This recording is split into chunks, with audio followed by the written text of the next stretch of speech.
men and their accomplices are under arrest after stealing a car with a 2-year-old child in it. The incident happened at the Caldor Shopping Center on Central Avenue last night. Joel Levy, the owner of Baby Boom, had left his car running for just a moment with his 2-year-old son inside. The owner went into the store but soon realized something was desperately wrong. He sees two individuals approaching the car.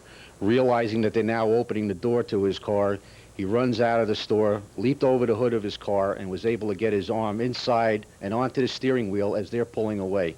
The two men got into the car, raced down the Caldor's parking lot, and smashed into two other cars as they were trying to leave. At that point, Officer Tom Powery, who was staked out in a lot, he hears an impact and a collision and looks over towards the area and sees two individuals running with another man in pursuit.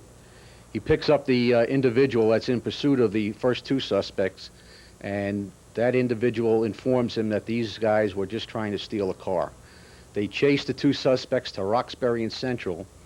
At that point, the suspects are joined by two other individuals in a parked car that was their pickup car waiting for them.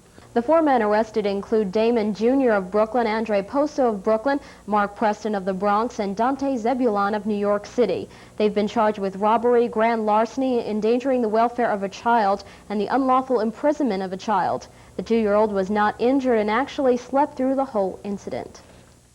In other news, police and local residents teamed up to catch two teenage muggers yesterday afternoon.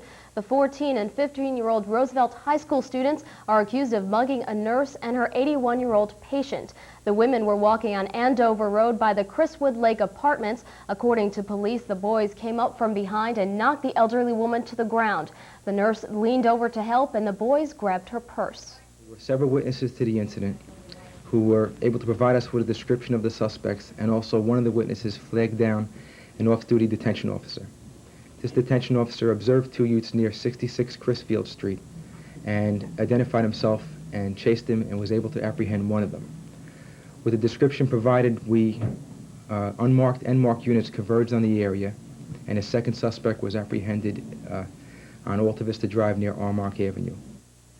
The 81-year-old Parkinson's disease patient was treated at Lawrence Hospital for bruises. The two boys have been charged with robbery and assault, both felonies. As you all know by now, Yonkers has a new mayor-elect, Democrat Terrence.